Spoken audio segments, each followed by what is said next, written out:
Hey, Welcome to the Friendly Aussie Podcast. welcome everybody. We're here with MLC Rose Jackson of the New South Wales Parliament. Hello, Rose. Hey guys, great to be with you. Yeah, it's Thanks lovely for to have joining you. us. Today we're just going to talk about, I guess, the legalities of cannabis and the kind of legislative arena that sits behind it.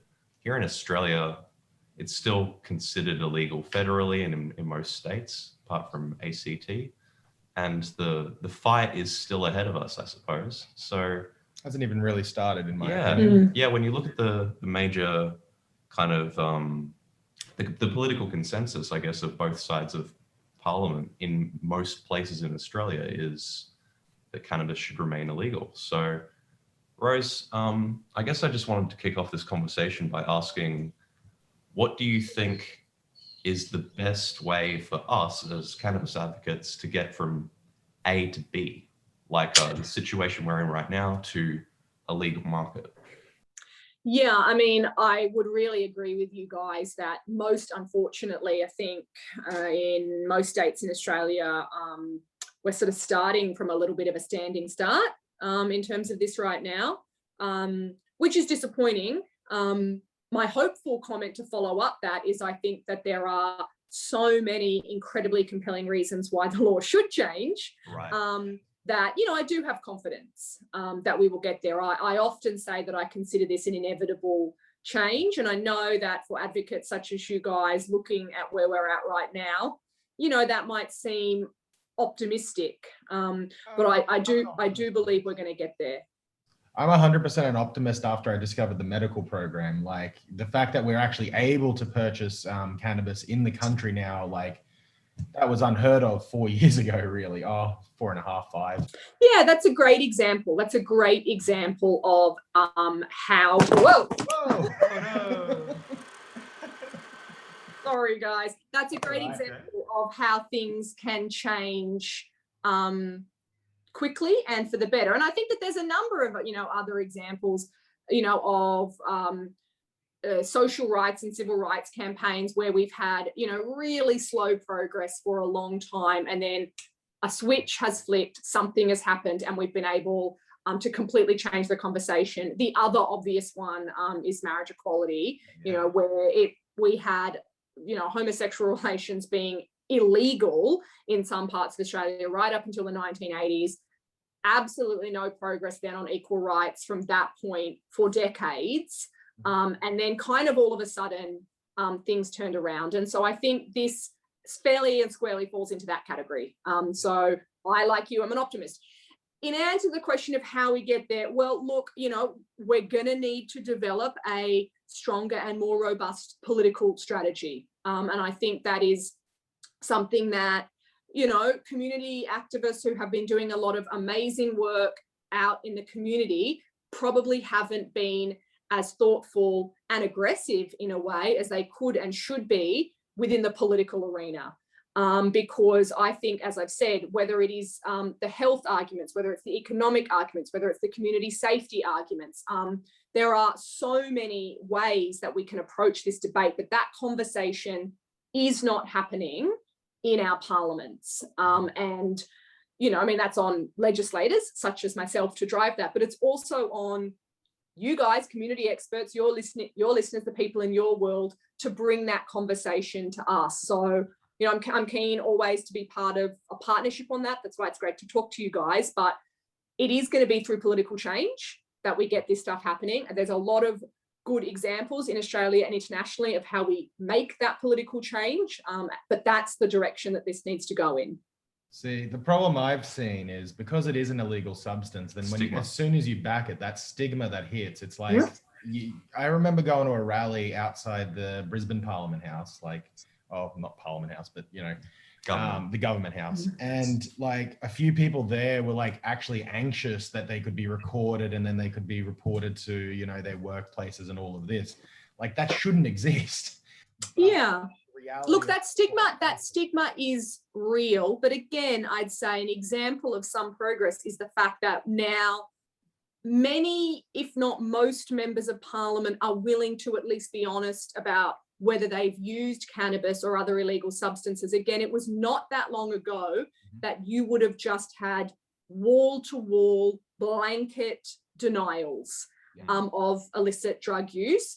And now people are more willing to be honest and upfront about that. And that is an example of progress, an example of some destigmatization.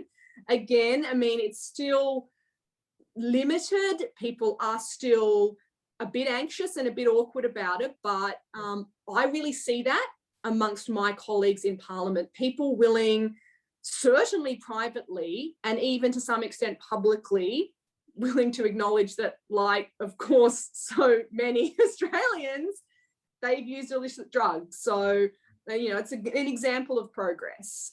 There you go. Yeah, I think that's, I mean, hearing from you about the culture change that's occurring within Parliament, it's good to hear. I guess in general, when you bring that up, it makes me think about all of your colleagues, you know, in the Labor Party, but also on the other side of politics, who seem pretty inflexible on this issue. How do we talk to them? How do we speak to the people in Parliament who are representing us, who just can't seem to hear us when it comes to this issue? Yeah, I mean, look, I would say, I know that my colleagues, there seems an inflexibility on this issue. But again, I want to reiterate the private conversations that I have with my colleagues tell a very different story. Okay. So many of my colleagues, absolutely from the Labor Party, but even from the Liberal Party and the National Party, privately concede this is exactly what we have to do. And it is good policy. Now, that's frustrating because it's like, well, that's great that you're having those private chats in Parliament. Why can't you guys do anything about it? Obviously, there is still progress that needs to be made, but I really want to emphasize that there is an increasing openness and willingness to accept the policy reasons why we should legalise cannabis in New South Wales, in Australia. I mean, obviously I'm in New South Wales, so I often refer to New South Wales. But I think clearly it would be better if it was a nationally led process so that we didn't have different laws in the states. How do we transform the conversation from one that's a private conversation to a public conversation? I'd say two things, and they're linked. One is just, you know, becoming clearer and better at communicating all of the policy reasons why this is a good change. I mean, partly because there are so many, it can actually be a bit sort of confusing, almost overwhelming. You know, are we talking about health? Are we talking about economics? Are we talking about community safety? Are we talking about a criminal justice system? Of course, we're talking about all these things. Yeah. That's why this is such a compelling case. But I think as advocates, we probably need to do some refining of, you know, what we lead with. Personally, I think, you know, I personally try and lead with the community, some of the community safety reasons. I mean, that's not, I appreciate for a lot of users and advocates, that's not necessarily front of their mind, but I always say the current regime is propping up organised crime in this state. People are using cannabis, they are using illicit drugs, we know that, prohibition has not changed that. That money is going into the pocket of old mate drug dealer down the road. Yeah. That is propping up organised crime in this state, and that's a problem. It is. Yeah. We need to think about community safety and regulate the market. Look, that's just one that I personally use. I do think we need to have a conversation just to refine those policy arguments. The second thing we need to do, as I've said, is be much sharper with our political strategy. I think that is particularly activating young people and saying, look, we've listed all of the policy reasons why this should change. If you're not going to do anything about it, we're going to come after you. We're going to target you politically. And young people in particular, not just young people, but I think it's an obvious constituency, are going to start, you know, voting for their interests. Completely. And voting for people and for parties who are prepared to do something about this. And so, you know, it's easier said than done, but that is something that I think we should start thinking about. That's when I was talking about getting more aggressive with a political strategy. I do think if people are not going to act just on the basis of our persuasive policy arguments, and unfortunately, politics doesn't always work like that. You know, there are a lot of good public policies that don't see the light of day because they're not combined with a serious political campaign that says, we are going to vote for you or not vote for you on the basis of your position on this issue. Yeah. And it doesn't seem like on a federal or even really a state level, there's been that massive strategic policy push. Maybe a couple of members saying, you know, changes should be made here and there. It's interesting looking at that picture because when we find ourselves attempting to shift the scales internally in Parliament, I mean, many Australians already plainly agree with reform in this area.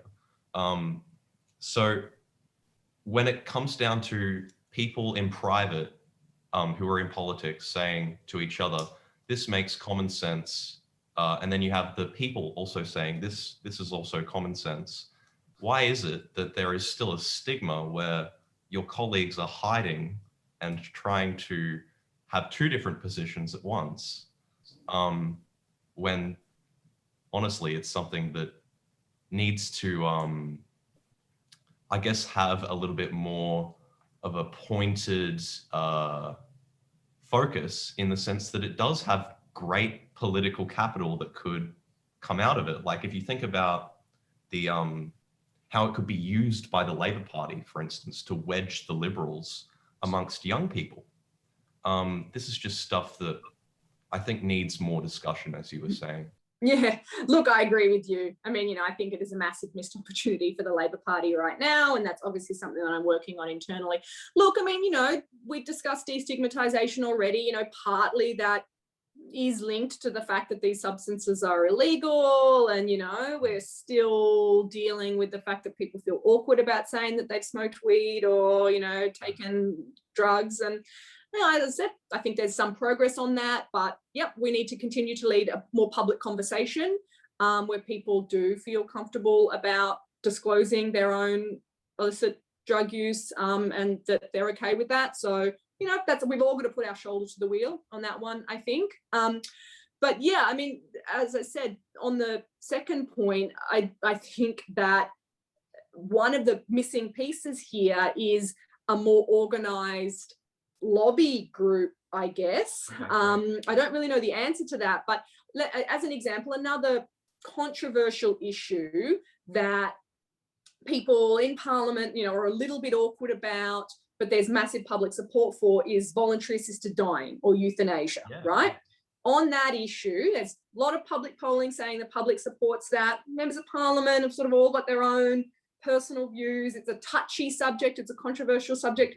There is a very organised right to die lobby. You know, they request meetings, they come in, they meet with me, they know, you know, do you support it, do you not? All my colleagues, they put it in front of you. They've got champions in the Parliament who will raise these issues. You know, cannabis doesn't have that. Like there's, yeah, you know, and I think that is something that is, there are some groups, obviously, there's a bit of stuff that happens, but you know, it's not very organized. This is the problem we've faced as kind of quote activists. The big thing we see is there's quite a few community groups that are in this activist area, but the problem is they all have their own opinions on how things should be done. It's absolutely frustrating. You've got the Nimbin hippies who don't think it should cost more than $1 a gram and we should be able to grow an unlimited amount and all of that. Then you've got entrepreneurs who think they should be able to charge whatever they want and do whatever they want. Then you've got, you know, the really corporate end, which just want it to be exclusive to, you know, you need millions of dollars to even enter the market. True. And the problem is, it's like our communities are so fractured. And the sad reality, I think, with cannabis is because it helps people with their mental health, but it also kind of hinders people with mental health issues as well. It can kind of work both ways. You have a community that's just kind of struggling because, you know, they're battling their own mental health issues while trying to campaign. It really becomes such a difficult way to communicate with people. Look, I agree with you, you know, and it's a challenge again that that just you guys face. I mean, you know, another good example is the Republican movement, you know, really consumed with their own internal battles about what the model should be and what the process should be. And as a result, even though most Australians, well, you know, I mean, they're sort of struggling with, you know, declining public support, but certainly historically, most Australians kind of get the idea that the head of state should be an Australian. They can't translate for the Queen to die. Exactly. They can't translate that into action. And so, look, all I can say, you know, I mean, it's, you know, I mean, I'm a member of parliament who supports this issue and, you know, I'm prepared to be a leader on it, but I can't fix that for the cannabis community. All I can say is I do think that work, difficult as it is, you know, trying to bring all of the elements together is important work. And even though it is frustrating for you guys and time consuming, and no doubt some of those, you know, meetings bringing people together, you know, would just be a pain in the ass, I do think it's important. And I hear what you're saying about, you know, a lot of cannabis users, you know, as you say, they're dealing with their mental health. A lot of them are dealing with other physical, you know, health issues, you know, like the medicinal benefits of cannabis for people who have got chronic pain or whatever. I mean, a lot of people are dealing with all of that as well. That is all absolutely true. But, you know, I mean, look, people who are campaigning for voluntary assisted dying are also a lot of the time dealing with very serious terminal prognoses. Social change is hard and these things don't come easy. And, you know, I guess I just say, you know, as the movement grows, there are more people to shoulder some of that burden. You know, it's not just a small group who are having to do everything. So the early work you put in to grow that movement, you know, will mean that there are more people who can take the issue forward. Yeah, but you know, and you do have some champions in Parliament who are already there. You know, obviously myself, there's a couple in the Greens as well. So you know, you're not Michael Berkman up in Queensland, and he's probably listening to it. Yeah, he's good. You know, obviously, and you know, the ACT guys, Michael Peterson. You know, I mean, they've already done some work, but they're Labor guys too, which is good. Like that helps me, you know, to try and get Labor to move. That would be great. Hey, one thing I look at the ACT is it's just a testing ground. You know, the same-sex marriage was legalized in 2006 there for like 3 days, and it took maybe another 10 years for it to actually be rolled out federally. So I'm like, okay, if we can just assume the same with cannabis, we should have something happening by 2030. Yeah, look, I think it's a good way to look at it in a way. They are more progressive, so you are going to see them moving, but I do think it's a really important first step. A question I have for you is, one problem I kind of see with the legalization question that's a real problem is it being done on a state level versus a federal level. Every time we've had a chat regarding it, like to a local member, they're like, it's a federal issue. You have a chat with the federal guys and they're like, it's a state issue, right? Hot potato. And it's like, well, what kind of issue is it? It seems like it's a country issue, really. Yeah, I mean, it's going to require state law reform. So that is you know, it is true that it's a state issue in that way. I mean, there are obviously some kind of federal importation, you know, laws that would probably need to change. The issue is not so much, you know, where the laws need to change. They are mainly state laws. The issue is if you've got different regimes across all the states, that's just going to be, you know, a bit of a it's a bit of a pain in the ass. So get arrested.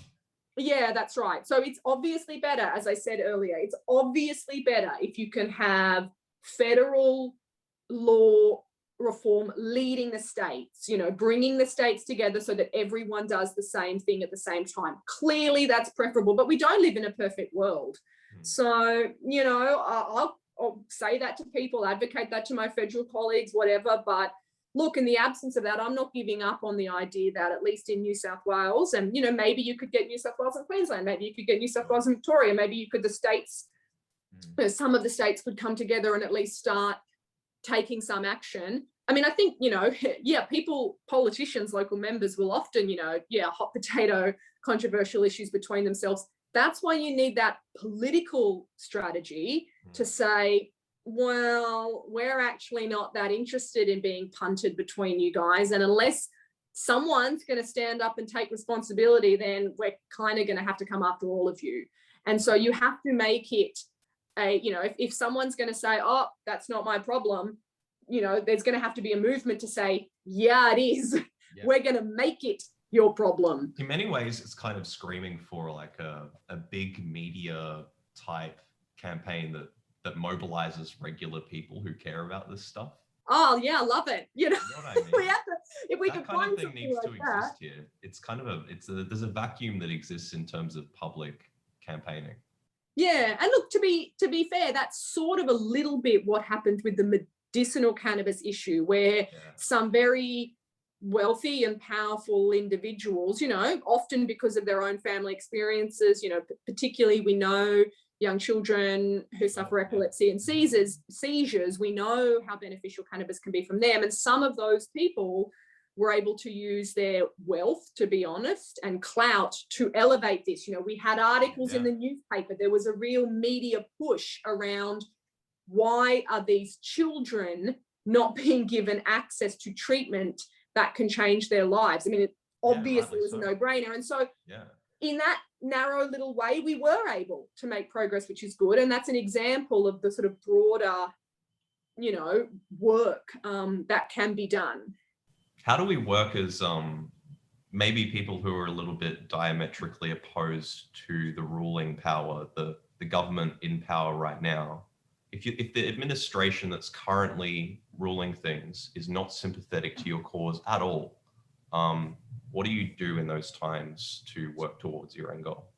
Yeah, I mean, obviously the end goal is change the administration, right? Yeah. Like democracy can be slow, you know, you got to wait for elections in some ways before you can really exercise that power. What do you do in the meantime? Well, I mean, I think you focus energy on alternative governments. And so, you know, again, in New South Wales, whilst there are some Liberal and National MPs who will privately say to me, yeah, I think you're right on that, like, I'm not optimistic that the current New South Wales government's really going to do anything. And I wouldn't want to give people false hope. I mean, they have been completely unable to respond to the ICE inquiry, which was their own inquiry that they did. They got the report a year ago. Like they're just so crap on drug law reform. So if we want drug law reform, we've got to change them. We've got to make them not be in power. We've got to make Labor in power. Obviously, I'm going to say that. I'm a Labor MP. So the work to do now is to ensure, okay, well, that's 2 years away. If Labor gets into power, are they going to do it? Yeah. And look, I'm of the opinion that we can get Labor to that point, right? I am optimistic about that.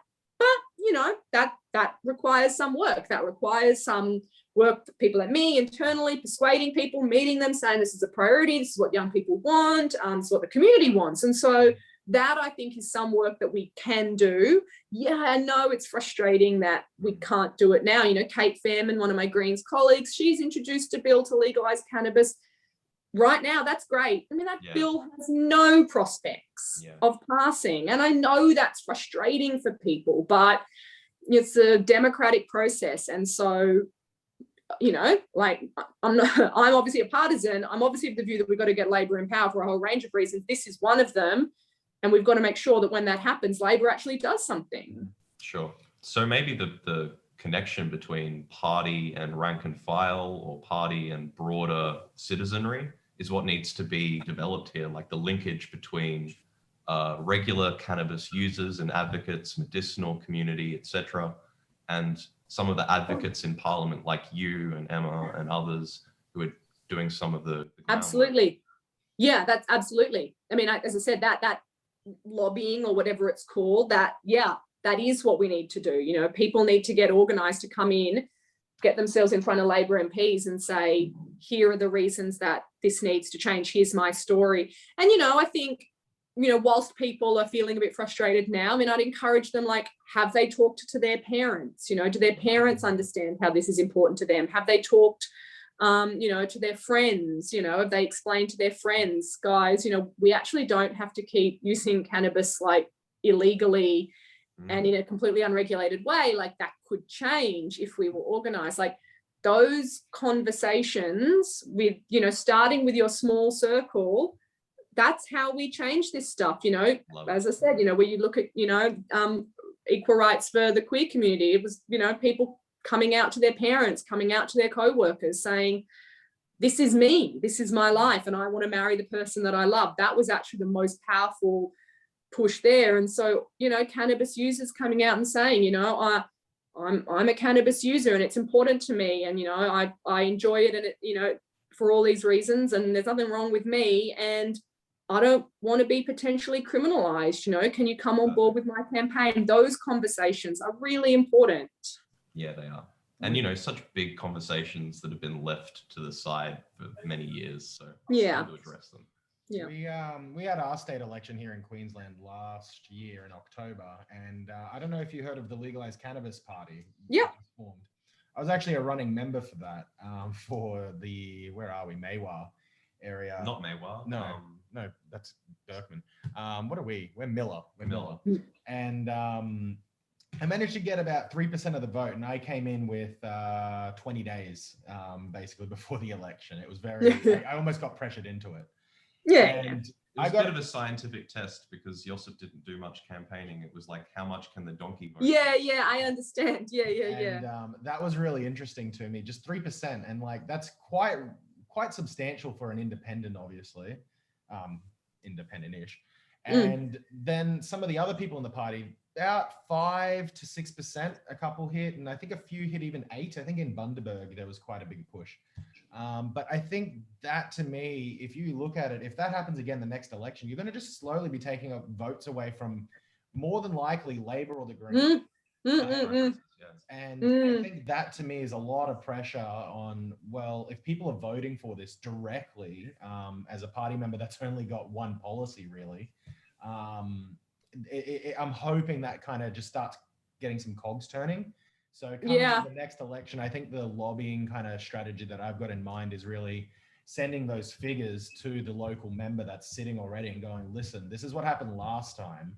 If you can build a platform off this, like, you're going to help your case because you're probably going to grab all of those votes. Yeah, I mean, I think that's absolutely right. I'd probably, you know, compare it to the Keep Sydney Open, which we had in New South Wales, who were obviously similarly a single issue party around the lockout laws, got really organised, ran in a whole bunch of electorates, took votes, as you say, mainly off Labor and the Greens, because, you know, young people interested in that issue. And I think because of people going, oh, yikes, we don't want that to happen. Now we have got rid of the lockouts in Sydney, which is really good. So yeah, that is more, that's that kind of harder edged political, you know, strategy that I'm talking about. And, you know, showing people like, you know, hey, let's challenge some of these stereotypes. Like, this isn't just a bunch of disorganized stoners, right? Like, this is a movement that includes a whole bunch of people, and you can't just write them off and dismiss them and say, oh no, you know, they'll never get out of bed to get on. No. They are organized. And they're going to take votes off you. Well, you know, but like, they're going to take votes off you, you know, and as I said, like, and it's not as though what they're asking for is some outrageous proposition. What they're asking for, as I said, is they've got the policy back up there. What they're asking for is backed up by all of this good policy. These are all of the reasons why they're actually right. And you can avoid all of the political drama of having a massive amount of young people in particular not vote for you because you're not doing anything on this. You can get all those young people, they will vote for you, and you get to support good policy. Win-win. You get to reduce harm, right? Yeah, exactly. Yeah, I mean, I often say, it's an argument that's often used, but, you know, I mean, tobacco and alcohol are harmful substances. You know, I don't want to get into too much of the science here, but like, arguably more harmful and more addictive than cannabis, as I said. You know, like, I don't want to get into science, but like, it's definitely the case that you can't argue that cannabis is much more dangerous than alcohol and tobacco. That's just not true. Those are legal substances that are regulated for health benefits and to deal with the fact that, you know, they can cause harm, and cannabis should be treated in exactly the same way. Yeah, you know, you shouldn't be smoking it if you're pregnant. Like, you shouldn't be doing that. You shouldn't be if you're underage. You're Yeah, paying an excise to the government, so all of that money is going back into the community. When absolutely. you smoke cannabis, you can't say the same because it's not regulated and taxed. Yeah, and because it's illegal, it's just as available in a way to a 14-year-old who's got, you know, a pre-existing mental health issue as it is to, you know, a 40-year-old who's got chronic pain, right? And they're in completely different circumstances. Whereas if you regulate a market, you can, you know, have controls around that. Yeah, not just for public safety, but also for dosage and you know, quality and all of this. Yeah. Well, anyway, there are so many good policy arguments why cannabis should be decriminalised or legalised. But yeah, as I said, you know, it's about getting some coherence around them and then linking them to a strong political strategy. I think you're right. And it probably takes multiple sides or kind of multiple cogs cooperating to make it happen. I think what's a little frustrating when we watch Parliament or any committee hearings and things, and it's like the old gateway drug thing gets thrown in, and they still regard that as like factual science. And it's like, this has been disproven. Here's 1,000 studies disproving it. But what I see is it's just, that keeps coming back as the thing. And it's like, why is it that government quite often just ignores scientific data and research? It's just ignored. Look, I mean, that is a huge question. Look at our, you know, look at climate change is like a big one, right? It's not just, I don't know if this makes you feel better or worse, but it's not just this issue they ignore the science on. They ignore the science on heaps of issues. Whenever it's convenient.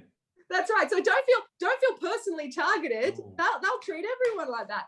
Yeah, you know, but that's why I'm saying, you know, having that policy work done really well and really robustly, so that when people do say it is a gateway drug to much more harmful and serious drug use, you can say, no, that's not true, you know, and have a really robust conversation about that. Or when people do say, no, it causes mental health problems, you know, we say, well, you know, that's not true, or to the extent that, you know, it can exacerbate underlying mental health issues. That's why we should regulate it, because if it does have the potential to cause harm, we need to have a health response in there, not just leave it to any old person.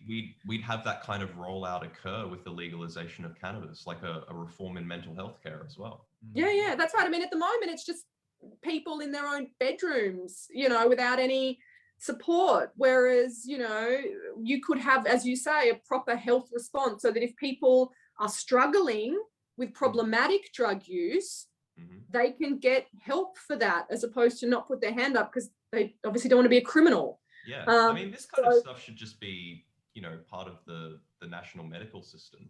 Ultimately. Yeah. If we're going to call it an illegal drug, if we're going to say that it's bad for society implicitly, then we should try and help our people get out of these situations if they want to, right? Rather than, you know, stigmatizing them and preventing them from ever doing that. Yeah, absolutely. But look, you know, you can change politicians' minds. Like, persuasive arguments over time do work. I know it's frustrating when, you know, you feel like you have to have the conversation 50 times or 100 times and you're saying the same thing over and over again. But, you know, one of the things that we sometimes say is it's like the vomit principle. You have to say something so many times that if you think you say it one more time, you are literally going to vomit. You have said it that many times, then maybe you will cut through. Because politicians are receiving so much information. Like, as I said, like, you know, it's just everything. Just this week, I've had, you know, tourism policy, Western Sydney land acquisition policy. I've got the police commissioner tomorrow. I've been dealing with prisons. I've been dealing with counterterrorism. I've been dealing with emergency services. Like, there is just so much that is coming at us all the time. To cut through that and to say, listen to this, listen to what I have to say about this. You have got to say it so many times that you feel like you're going to vomit if the words come out of your mouth again. Then maybe we will start listening. So, Rose, I've got a question for you. If your office, well, actually, it probably won't be your office, but let's say it was a colleague's office that wasn't supporting cannabis law reform, just suddenly got 10,000 physical letters regarding it, What do you think that would do? Do you think that would actually get attention? I do. That's that vomit principle. That's that mass principle. I've built a platform to do that digitally. So you physically, it's like you select your MPs, you can select 10 of them, click a template, write your own, whatever you need to, and then we'll actually send it for you on your behalf. Yeah, that's good. I mean, look, emails are okay. I just consider an email easy to delete, right? You can't and we get 1,000 letters. So, yeah, you're absolutely on the right track there. We get, when I get 50,000 emails about, some, puppy farms or something, you take notice of that, but they are easy to delete. They're easy to categorize away. It's not nothing, but obviously 10,000 physical letters are considerably more impactful.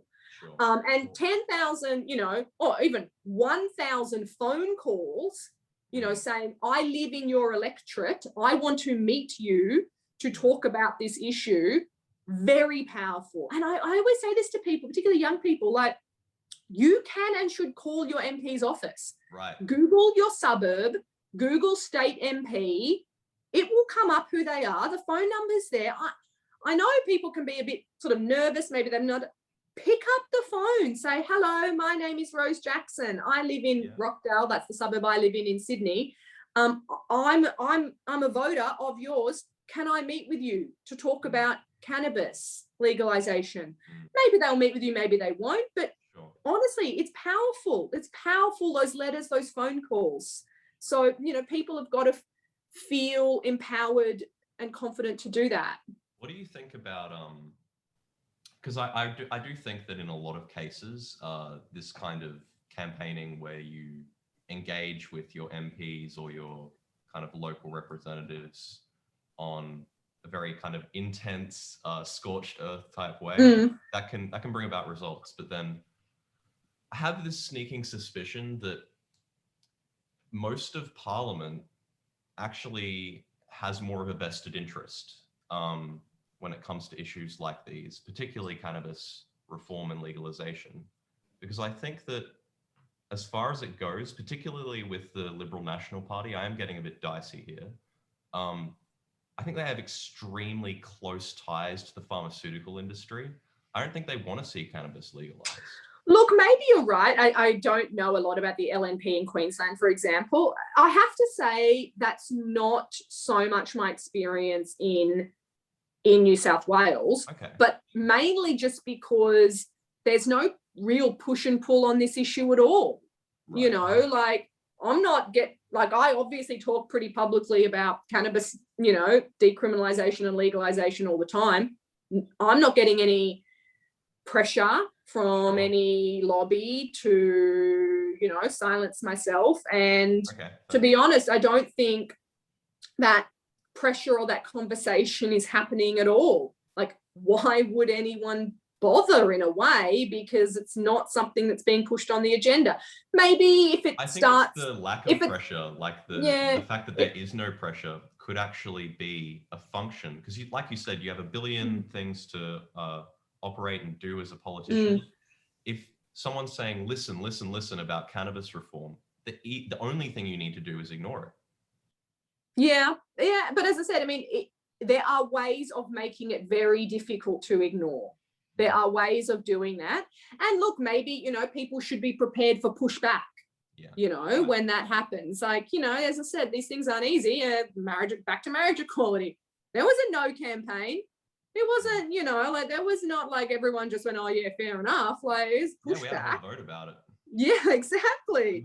And so, people should anticipate that. But I guess as I said, I don't know as much about Queensland, but really my take in New South Wales is that there's no organised and concerted push from the pharmaceutical industry or anyone to stop cannabis decriminalisation or legalisation. Right. But that's just because why would they bother funding that right now? They're pushing back against nothing. It might come if, the policy gets elevated, but we'll cross that bridge when we come to it. Yeah, that's a good point. Well, it's good to hear your experiences on that at the very least, because I've had different answers coming from different members of Parliament.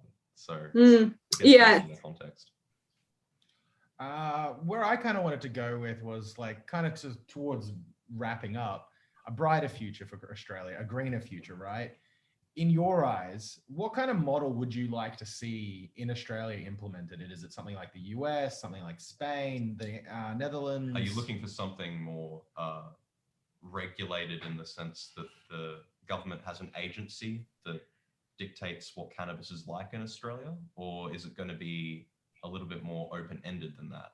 Like, yeah, it's a good question. I mean, I actually really liked the model that they came up with in New Zealand.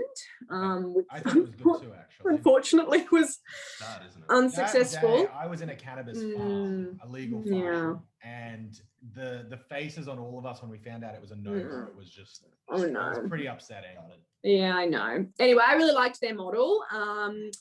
You know, I think the main reason I liked their model is I think it tried to address some of the issues that, you know, we've really seen in the States, which is big, you know, big cannabis, yeah. like big tobacco and big alcohol, big cannabis making a lot of money.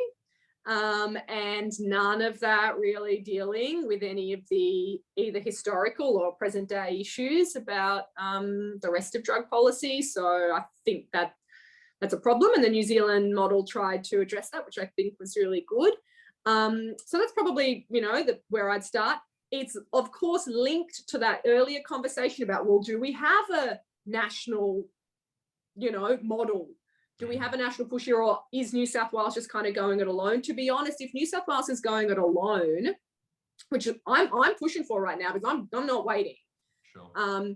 I think the first step is just decriminalisation. I mean, I don't think that's the last step, but I do think at the first instance, if New South Wales is going it alone, we should just decriminalise cannabis at least now in the first instance. And then we can work towards, well, you know, what is the model for legalised? Can we get Queensland in? You know, could we possibly get the other, you know, a national model? Would it be like an Eastern Seaboard thing? We get at least Queensland, New South Wales and Victoria or something.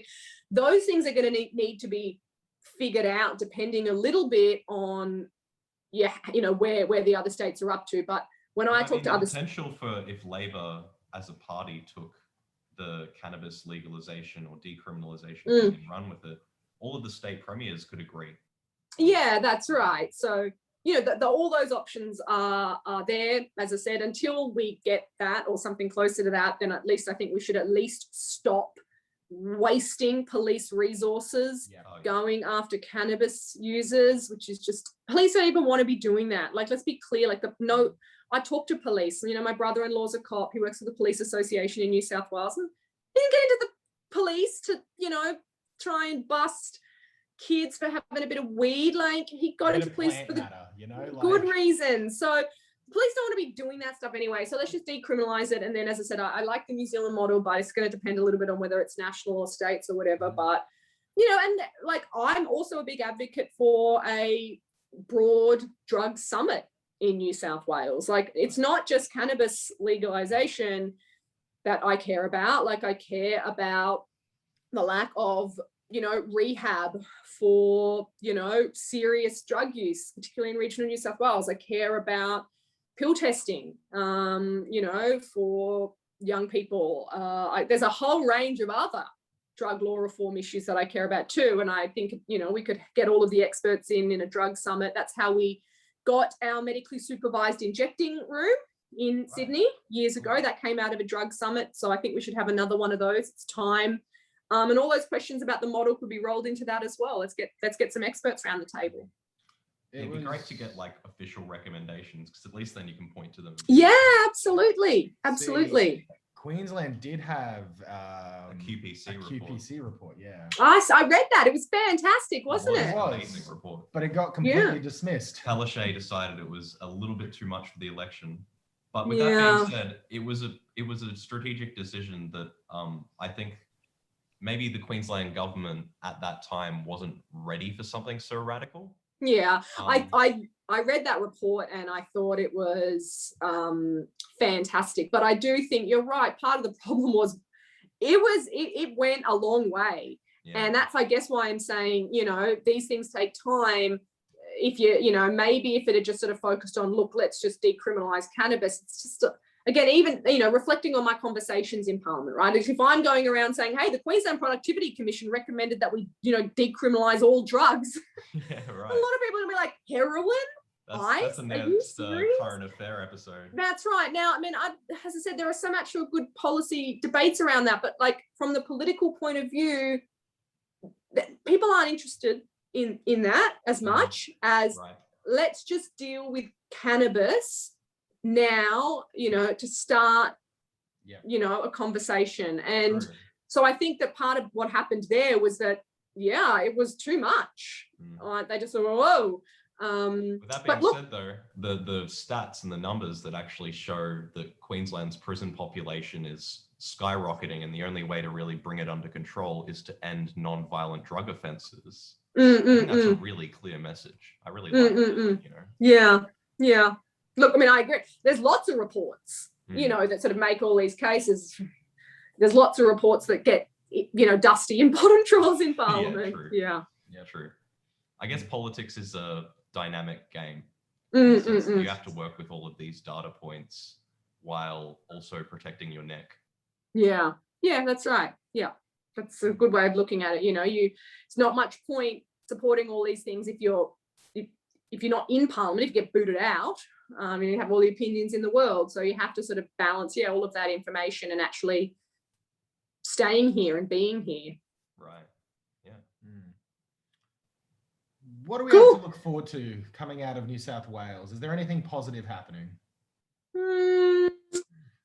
Well, I mean, as I said, the Greens MP has introduced cannabis related. I'm talking just what's happening positive in New South Wales. Taking you by surprise. I don't know, guys. It's a bit grim down here. That's I what have we've to been say. feeling. I don't know. Yeah.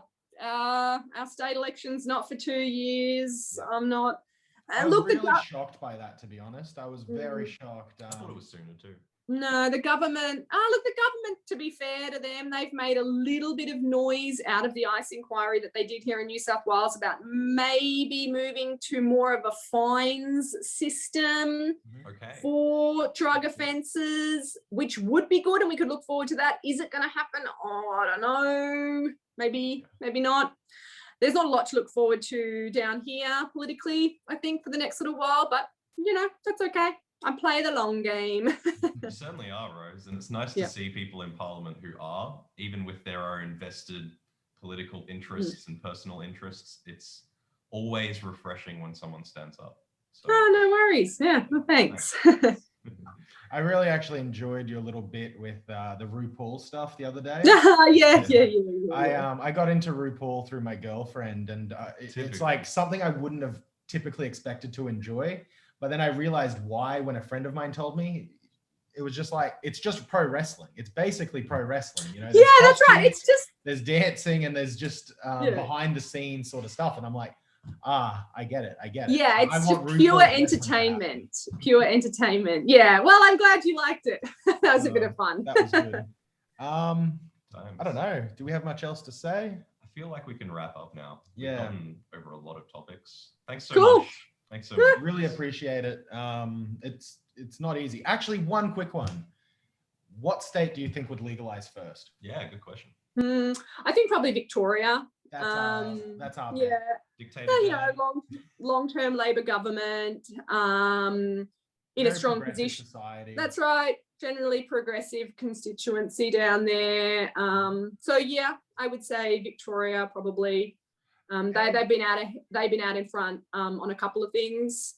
So you heard the Drive Change campaign that's kind of going through at the moment? No. It's coming out of Victoria through Fiona Patton and Lucy Haslam, and it's basically a joint venture with Honolly and a few other folks, but it's about changing the driving laws. Sorry, I have talked to Fiona about that. I had lunch with her a little while ago. I didn't realize it was the Drive Change campaign. Yeah, look, we're going to try and get a parliamentary inquiry up in New South Wales on drug driving and the impairment question, similar to what Fiona is doing in Victoria, which I think is really important. Because that's a real concern. I'm on the medical scheme, and it's like, I could at any point get swabbed and be like, you're under the influence. And it's like, I'm not though. Yeah. I am in no way impaired. Yeah, no, I think that is a really big issue. It's a big issue, particularly in regional New South Wales, northern New South Wales, close to you guys, where there are a lot of people who are medicinal cannabis users. And if you lose your license, you're screwed. Your life is really turned upside down. So I am familiar with that, and we are going to try and get a parliamentary inquiry up in New South Wales. I have a friend actually down in Sydney. You might have heard of the Craze Code. They do a lot of those publicity stunts. They did Billy House. What was it? Who Are We Hurting? That was the big campaign. They had like a grow room somewhere around King's Cross. It was with fake plants, but it was basically like a staged store setup called Who Are We Hurting? They erected like a 3-meter cannabis plant at 1 year and that sort of thing. The guy who runs that, Alec, he got done for cannabis in his system, being a medical patient. And then the police actually came after the second time it happened and actually took his security license. And his security license being taken from him was so bad because he owned the company. So they actually just destroyed a company. With, 4 employees plus, 50 plus subcontractors. And suddenly you've just completely destroyed that, and that's a life effectively ruined by really, really shitty policy. Yeah, I'm really sorry to hear that. Anyway, those are the kind of stories that we have to start telling. Yeah, that is true. I think there's going to be a fair bit of media running with this Drive Change campaign in the next 2 months. So hopefully we can all latch onto that, and that can actually be a bit more of a step forward anyway, or a ride forward. I don't know. Yeah. Forward. But thank you again for coming. Cool. Really appreciated it. It was great. No worries. Hopefully we can have another discussion later. Yeah, always happy to chat. When you get that bill in and we get it done for decriminalisation, we'll get on and we'll actually celebrate. We'll send you some, well, I guess we can't send bud, but we'll send you some booze and we'll have a party on Skype over Zoom. Sounds good. All right. Thanks, Thank you very much. Have a good afternoon. Bye. Thank you.